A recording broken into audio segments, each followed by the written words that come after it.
Welcome aboard for another video. Thanks, Conductor Keith. Oh, look, Henry and Marge and Josiah and Edna are not at the cafe. Ah, but there they are in the train.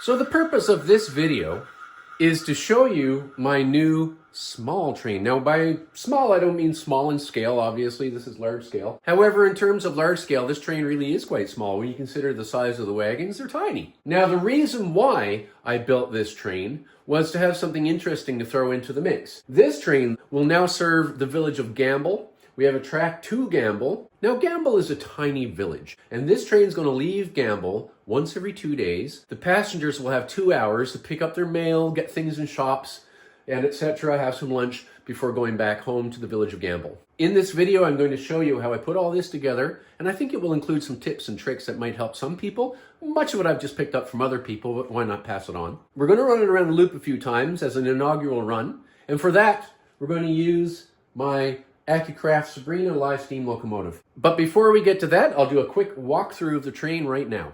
The diesel locomotive has pulled away so we can prepare the steam engine, but in the meantime, this is an idler car, because when this train arrives here from Gamble, it brings this hazardous materials car. And by law, you can't have a hazardous materials car next to a locomotive or next to any other car with people in it. This car comes here once every 2 days to fill up with home heating oil, which is then brought to Gamble. So when this train arrives, after the passengers all get off, this car will be shunted right into there, or switched as we say in North America. Next, we have this car, conveniently enough, for carrying mail to and from Gamble, some small freight, goods, whatever. And, of course, it does act as a buffer between this car and the first passenger car. The difference between first class and second class on the Pencross Railway of Eastern Ontario is quite minimal.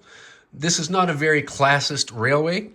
Just for a tiny, modest amount more. In the summer especially, you get a roof vent, but also the seats are upholstered and there's carpet in there and there's some nice pictures on the wall. These are two paintings of the Group of Seven, which are famous Canadian artists from the past. Now I see that we have Josiah and Edna in there. That is Marge's parents. Well, Henry and Marge treated them to a first class run today. We have second class, and I see that we have Henry and Marge in there. We have second class, we have the friar. Now, third class is just the one bench. I see there's a nun in there with some, looks like strawberry plants or whatever. Now, it's third class because whoever gets to sit on that bench shares a space with John, and he likes to smoke a bit. Also, there's a brake lever in there, and there's some squeaking and bumping. Every one of these rail cars is by S16 in Wales. Rob at Swift16 is an awesome fellow, and I'll leave a link to that website in the description to this video. What's happening here? A Christmas gift. Early, but I can have it now. Several videos ago in my channel, I described building a work train.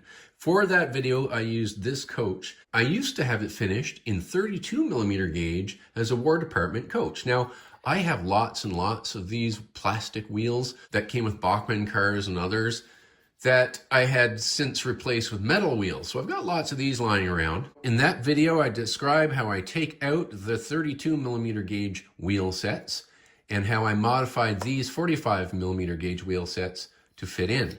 There's certainly nothing wrong with Rob's wheels, and the spoke action looks really nice. These are glass-filled nylon, so you can't go wrong with them, but they're smaller than what I had in that coach, so to keep continuity, to make sure that the rail cars are at the same height and they all kind of look the same, again, I'm using these wheel sets. The building process was fairly straightforward. These are heavy resin castings, and of course there's bits of brass included.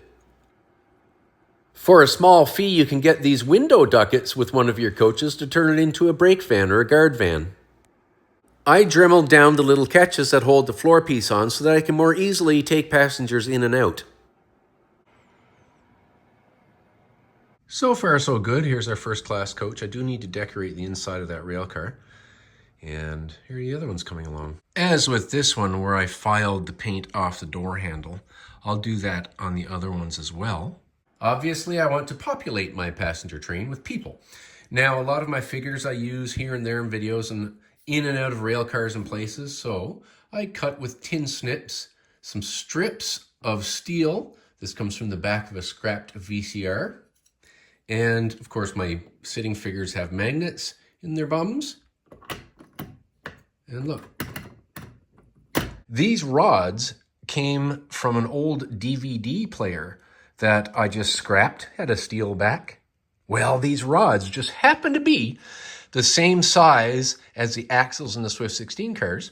After I got these extra rail cars from Rob at Swift 16, I thought, gee, you know, I need something to carry baggage, like a little baggage car. Well, I already have this one that I decorated for War Department. Now, I have lots of War Department cars, honestly, in 32 millimeter gauge. So what I'm going to do is I'm going to re-gauge it using these rods. That is, such luck. These are material samples when we bought a couch, when we moved into this house a year ago. And it's going to be perfect. I'm going to select seating and floor carpet for the first class coach. So this is the carpet for the floor, and I just go along the edges like that, which will prevent any runs, get any weird little straggly pieces. I'm predicting that the strong magnet in Henry's butt will hold him just fine there. I decided to glue that piece of steel there for the fryer. Now, I'm not going to put him on there yet because I literally just put the glue there. But, you know, it would be nice to be able to have the fryer going around the rail car. I've already peeled this off one side. You get this nice thick piece of window glass that Rob provides with each coach. And it's really robust stuff. Just look at it with the backing off, and it's nice and thick. These windows are built so you can put the glass in flush. Now, these have been in this one so many times, re-glued so many times, because I forget myself and I grab like this or grab like that, or anyway. So while Rob has done a brilliant thing here, I'm just going to put the glass in this way. And yeah, there's going to be a bit of a gap there, but it's my fumbly fingers. So I made this graphic, and I had a company called Sticker You online to print out sheets of these things.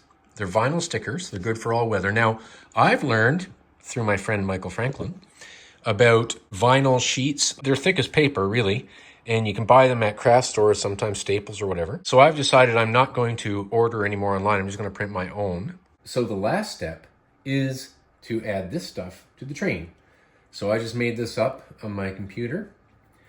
Pencross Railway logos. This is a vinyl sticker sheet. The current Ontario flag and the period Canadian flag are being printed for my friend Michael Franklin. And I'm going to cut out second, first, second, third, and guard for the doors of the coaches. Now, this is not guaranteed waterproof, so what I might do is do a clear matte varnish over it first to spray. So now all I have to do is wait for this to dry. And it worked. They did come out waterproof. We have Vian driving today, of course, and he's just going to test to make sure the controls are all working right. Here we go.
I see that Rob has jumped up on the desk there to have a look at the rail cars he and his shop produced.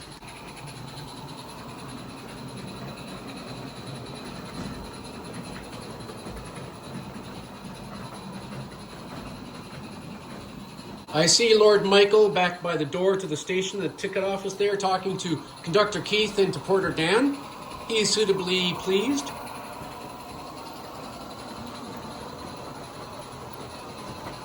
Oh, Henry, what a thrill it is to ride in these new coaches today. It is indeed, Marge, it is indeed. Yes, they're lovely little comfortable things, aren't they? I mean, these are wooden seats, but it's not so bad.